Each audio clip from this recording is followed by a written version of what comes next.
We're now officially into the second half of the year, and new games keep flooding onto Kickstarter. This July is one of the strongest months we've seen this year, and we can't wait to share our top 5 with all of you. But just before we do, let's see how June's Kickstarter projects fared in the funding game. Last month we showed you Zed, Fable Fortune, Transmission, Saurion and Moonlighter. Both Saurion and Moonlighter smashed their funding goals, raising more than 3 and 4 times their target goals respectively. Zed was also successful in its campaign, hitting its 48k mark. Unfortunately, Transmission and Fable Fortune were unsuccessful, with both projects falling well short of their funding aim. But enough of June, let's get to July's top 5 games on Kickstarter.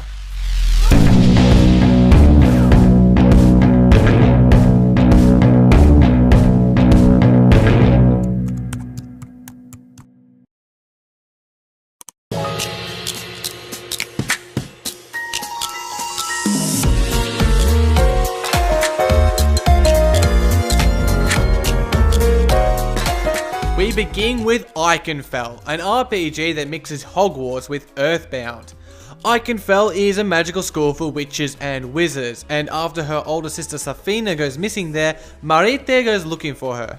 As Marite, you'll learn magic and explore the wonders of Iconfell, and if you get to the bottom of the mystery, you'll uncover its horrors too. The game features a combination of time-based and turn-based combat, each of which are lovingly animated. Its story is a key focus and is driven by zany characters and their dialogue. Music and sound are being handled by Avi and Surashu, the talented duo behind the music of Steven Universe. Iconfell looks like a JRPG you'd play on your Game Boy in the 90s, with a dash of popular fantasy literature from the same decade.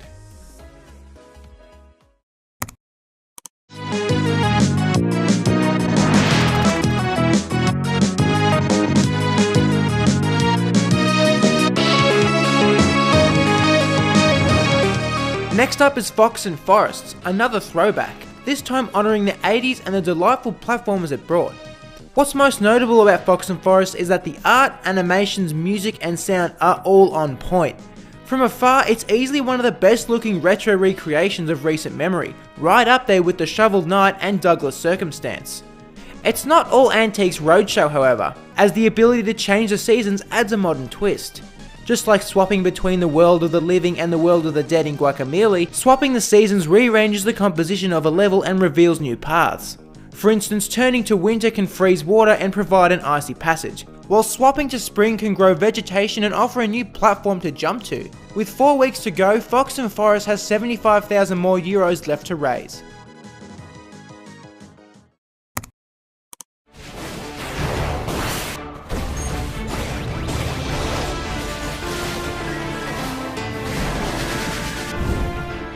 Wizard of Legend is a slick and fast-moving dungeon crawler. Every year, a council of magic folk conjure up a random set of dungeons known as the Chaos Trials. Thou who can conquer the test is crowned the Wizard of Legend. To be legendary, you'll need to be quick, as staying a step ahead of your enemies is the key to combat. With Arcana trump cards, you'll be able to cast spells of all kinds of elemental varieties, as well as look fairly badass.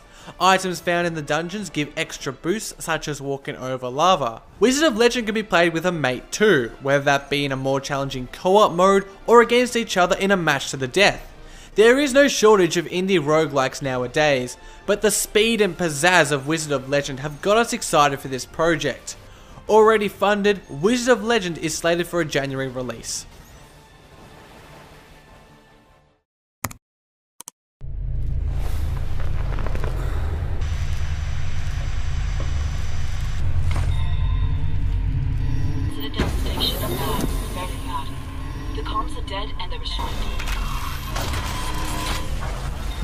System Shock is a complete remake of the 1994 classic that inspired modern classics like Deus Ex, Bioshock and Dead Space.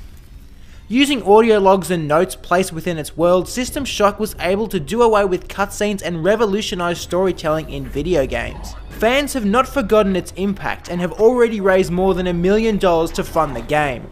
It's quite an amazing turn of events considering original developer Looking Glass lost money on the original project. One thing you may be asking is, who is behind this reboot? The answer to that is Night Dive Studios. Formed in 2012, Night Dive have made a living out of attaining the rights to old games, updating them and releasing them on today's platforms. System Shock is going to be a total remaster from the ground up, but it's good to see Night Dive has a solid track record. They also have the blessings of some of the original developers, including producer Warren Spector.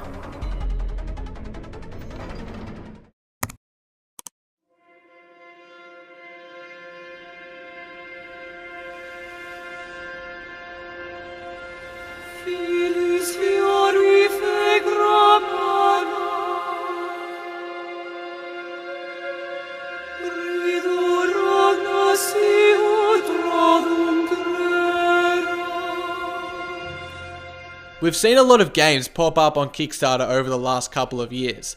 Some are good, fewer are great, and then on the rare occasion you see something really special. Pray for the Gods hits that mark. It's beautiful, eerie and powerful, and incredibly the work of just 3 developers.